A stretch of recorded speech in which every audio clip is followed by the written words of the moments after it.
So, you want to become a real marksman player, huh?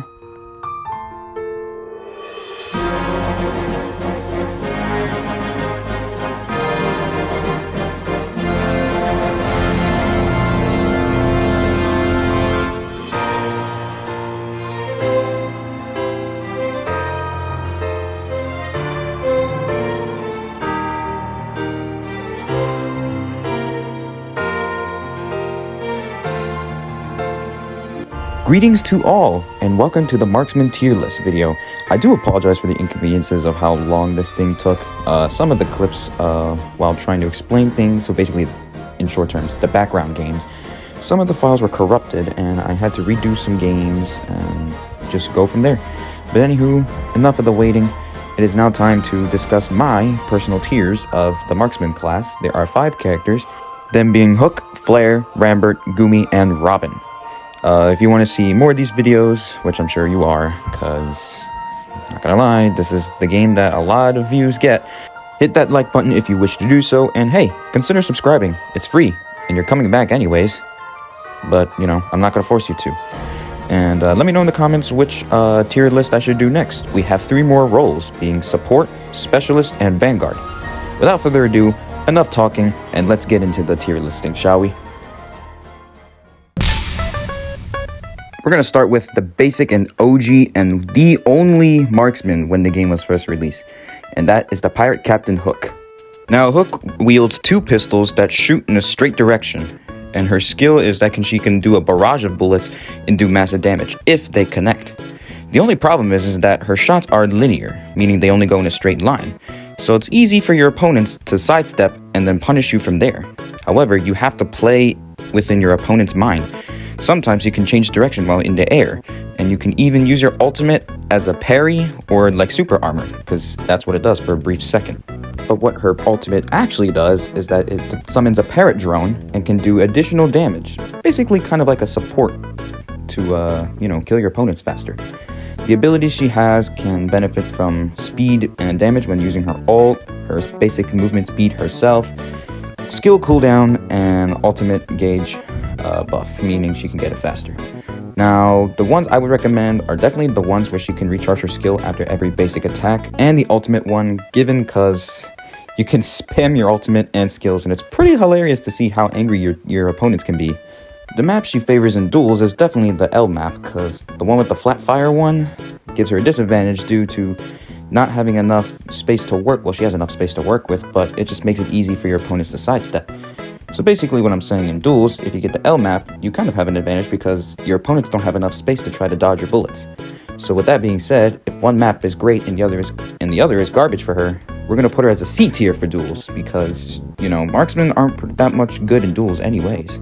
Though compared to minion mode, she can cover so much ground and so much range and hit more than one opponent if maybe they get smashed and then collaterals.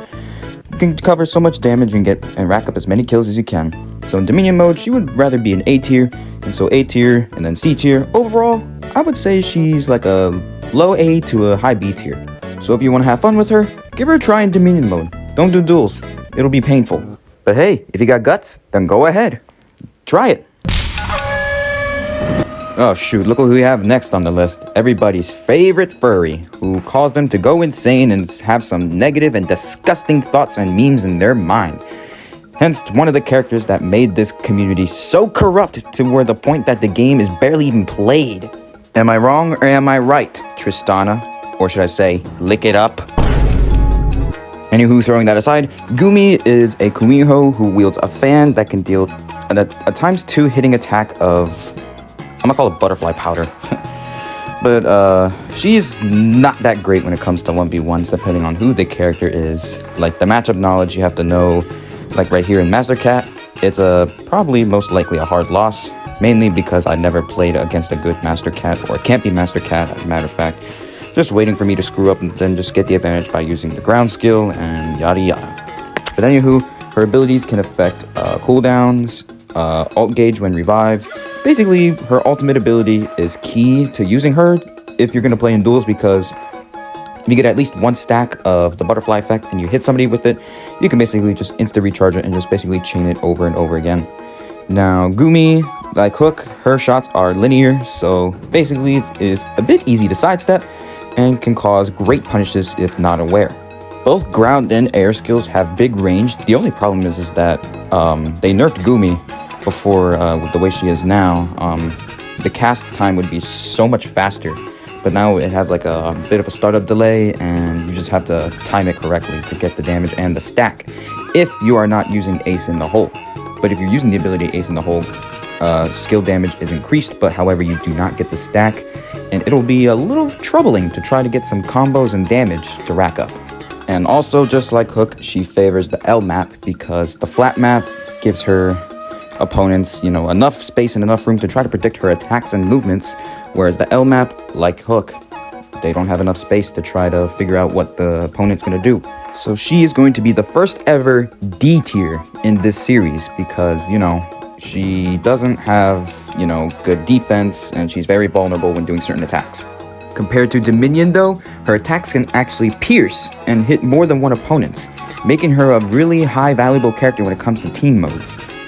Well, she's not S tier because back in her prime she could, do rack up damage and just keep spamming her attacks one by one, but now her autos are in chains of 2, so that would make her an A tier.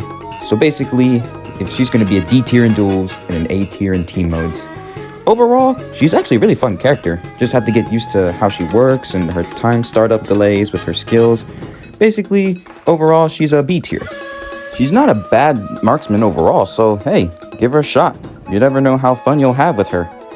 And by fun, I mean playing the character, not inserting your little into a furry. Everybody's favorite little kid and pyromaniac, Flare. Now, Flare has a little cannon that shoots out fireballs. Ground skill lets it go in a straight line, but her main attacks, ground and air, have a little looping system compared to Gumi and Hook, who have the linear shots. Now, the looping shots can cover a lot of great distance, and her air skill, like you just saw there, can basically just let her escape dire situations. Now, the abilities that she has is that she has one where she can get a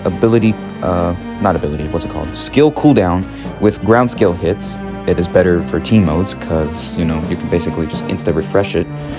Moves that where her ultimate slows down more and lets them jump less, where she can move a lot faster when using air skill for a certain amount of time, and one where her damage is increased when she has her ultimate ready. Now that ability, called Burning Cannon, which increases your damage when your ultimate is ready, is basically one of the best abilities for duel, because sometimes if you get the flat map like this one, the fire map, which is the most garbagest map in the game, you can basically just, do a lot of damage if they tend to mess up like that, and basically rack up kills.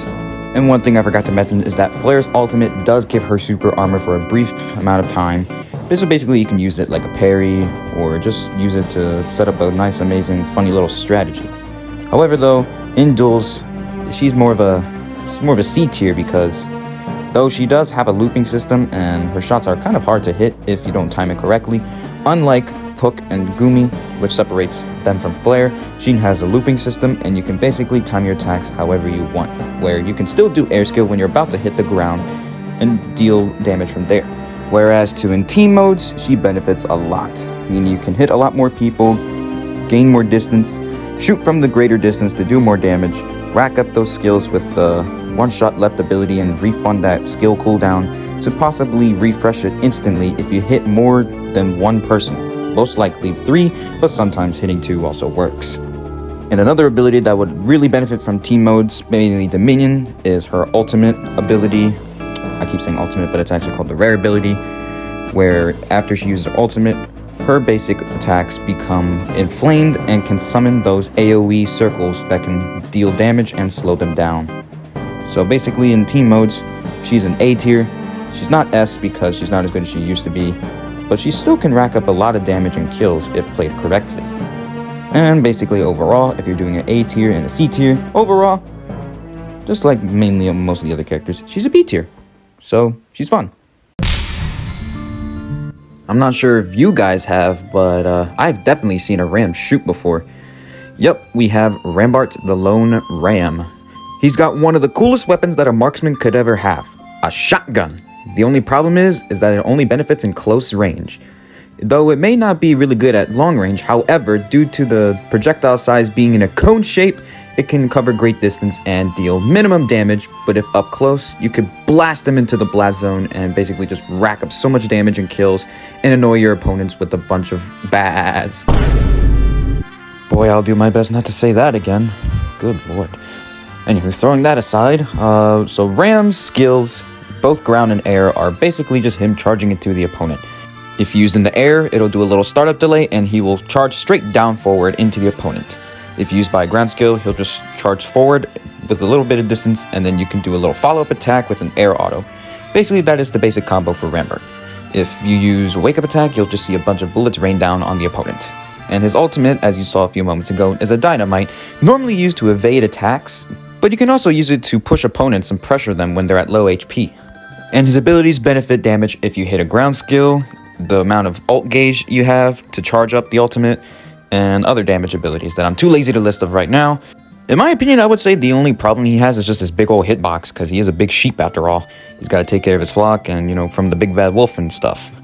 But anywho, with all this information that I've listed, I can't say much more about Ram since I barely even touched the animal. And, well, he is fun to play with the shotgun, but he just can't rack up that much damage from far range compared to close range.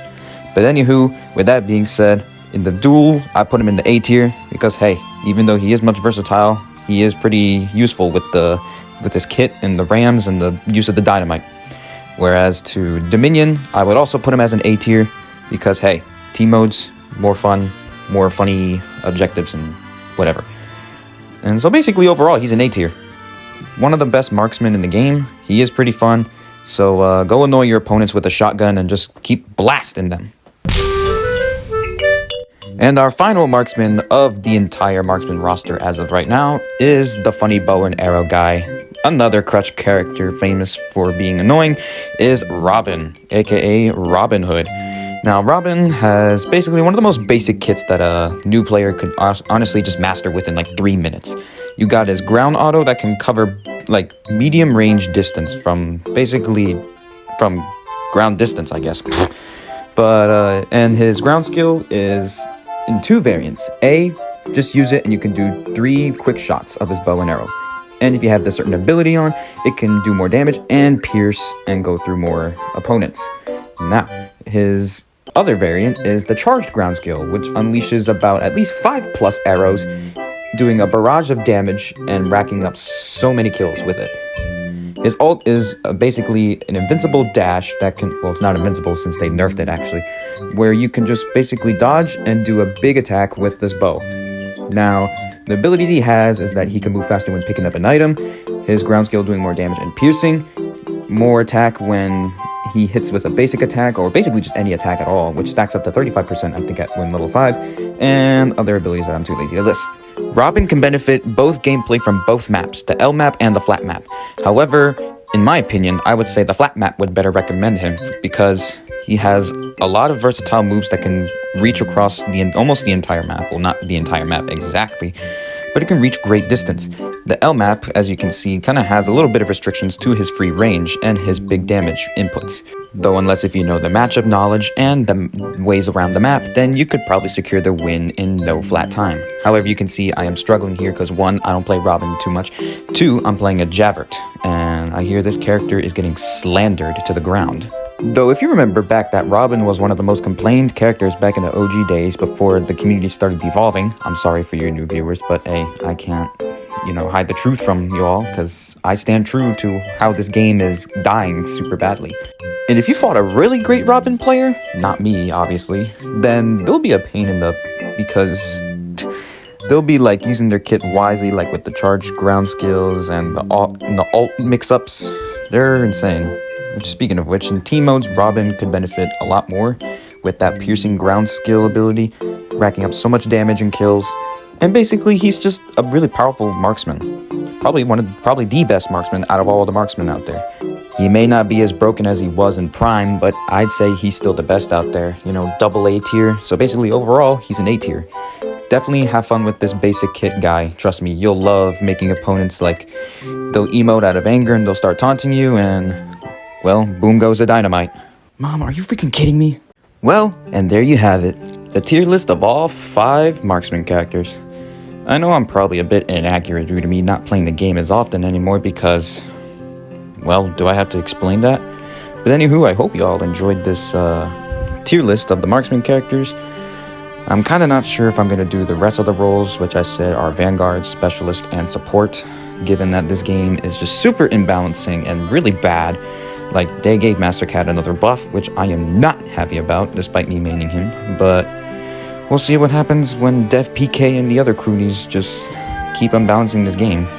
But anywho, if you enjoyed this video, please consider liking, and hey, subscribe if you want. I'm not going to force you to, but, you know, do it to keep in touch of what I upload. And yes, I am going to keep streaming games that are not Smash Legends because, you know, it's not the best game out there anymore. But anywho, this is SpaceFace04. Hope you guys enjoyed and hope that I was able to help you guys on describing and basically breaking down the tiers of the Marksman characters. If you want to see more, jot down in the comments on what you want to see next, and I'll see you all later. Stay safe and don't be dumb. Till next time, peace. Look at that, you reached the end of the video. Well, you guys know what to do if you wish to do so. Till next time.